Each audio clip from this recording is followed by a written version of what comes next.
Olá, queridos irmãos, graça e paz a todos. É uma bênção mais uma vez estarmos juntos neste momento da palavra, onde Deus fala com você, para meditarmos aqui nas Escrituras Sagradas. Hoje eu estou diante de Romanos capítulo 15. Nós vamos ler os 6 primeiros versículos. A minha versão diz o seguinte: nós que somos fortes devemos suportar as fraquezas dos fracos e não agradar a nós mesmos.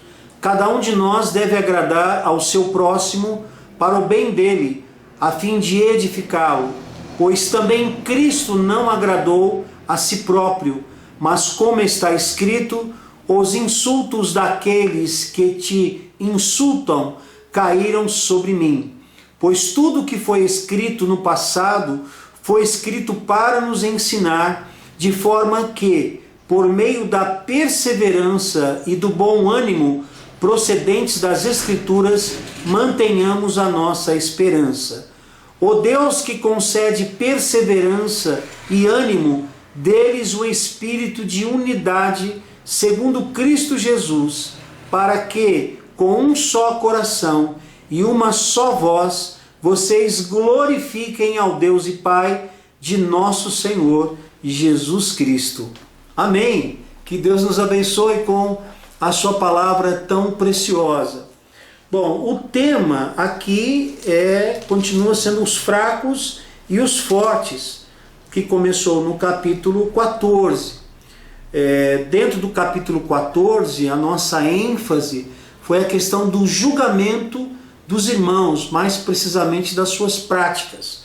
Mas agora nós temos então, nesse capítulo 15, o finalzinho desse assunto que o apóstolo Paulo está tratando, aonde a ênfase agora é a questão da aceitação ao próximo.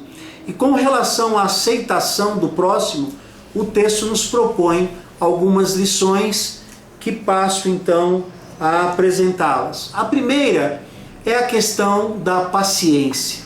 Isso mesmo. Devemos suportar as fraquezas dos fracos.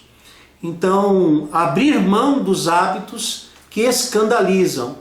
Quando ele escreve esta carta, se dirigindo aos romanos, dizendo nós que somos fortes, o entendimento que temos é que em muitas áreas da nossa vida cristã, nós já estamos resolvidos, estamos tranquilos. Nada vai ameaçar a nossa fé, a nossa forma de viver. Nós entendemos que estamos dentro da vontade de Deus.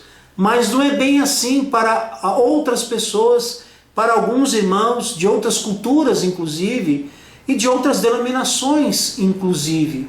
E o texto nos orienta, então, a termos paciência uns com os outros. E esta paciência, nós temos essa palavrinha lá em Gálatas 5, quando fala sobre as características do fruto do Espírito, a palavrinha longanimidade, que é sofrer prolongadamente, mostra que nós devemos nos preocupar em não escandalizar os irmãos e nós devemos suportar as fraquezas, como nós aprendemos no capítulo anterior, sem ficar julgando as pessoas. A segunda palavra e ênfase do ensino nesse texto é a questão da renúncia. Cada um deve agradar o seu próximo e não a si mesmo. E o texto vai apresentar o exemplo de Cristo, que ele não quis agradar a si mesmo, mas ele renunciou à sua própria vida, renunciou à sua forma de Deus. O próprio Deus renunciou simplesmente para viver como homem na sua humilhação, e ele foi preterido, foi humilhado, e desta forma ele renunciou à sua própria vida, entregou-se em morte de cruz. Da mesma forma, nós administramos esse cálice quando renunciamos os nossos prazeres para poder agradar o nosso irmão. Quando nós agradamos o nosso irmão, certamente nós glorificamos a Deus. Então, quando nós estamos muito preocupados em nos agradar, quando nós estamos muito preocupados em satisfazer os nossos ideais, a gente acaba machucando as pessoas. Então a orientação do apóstolo Paulo aqui, a orientação do Senhor Deus para nós com relação às outras pessoas, da aceitação ao próximo é renúncia. Fique no seu lugar, abra mão dos seus direitos, fique em paz teu coração. E a terceira lição e última que destacamos aqui é a questão da comunhão. Nós devemos perseguir um espírito de unidade. O texto vai dizer que esse espírito de unidade deve ser perseguido com perseverança e ânimo. Mas nós vivemos em comunhão, numa igreja onde há temperamentos diferentes, pessoas de contextos diferentes, de cosmovisão diferentes. Então, é claro que vai haver então divergência nas formas de pensar, nas formas de agir, mas o Espírito de Deus que concede a unidade, conforme diz lá em Efésios 4, e o nosso papel é preservar esta unidade que é dado por Deus. Devemos então perseguir esse espírito de unidade e devemos então fazer o possível para que isso chegue à convergência, que estejamos unidos, e isso deve ser perseguido. Não é fácil, nós somos difíceis, não é fácil, mas Deus vai nos dar graça para nós perseguirmos a unidade entre os fiéis. A palavra conclusiva aqui é que toda paciência em suportar, toda renúncia em agradar e toda comunhão e unidade a perseguir é para que juntos possamos glorificar o nome do nosso Deus.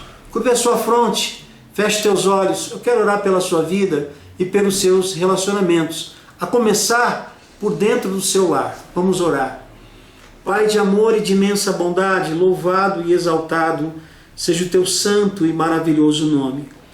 Nós queremos reconhecer, ó Deus, que muitas vezes, não poucas, temos dificuldades para nos relacionar, às vezes com os nossos cônjuges, com os nossos filhos, com os nossos pais, ó Deus, com os membros da igreja, com a liderança da nossa igreja, mas nós queremos rogar-lhe o teu perdão e a tua misericórdia e suplicamos que o teu Espírito faça uma obra extraordinária em nossa vida, nos dando paciência, nos dando renúncia, ajudando-nos, ó Deus, a perseguir a unidade da igreja.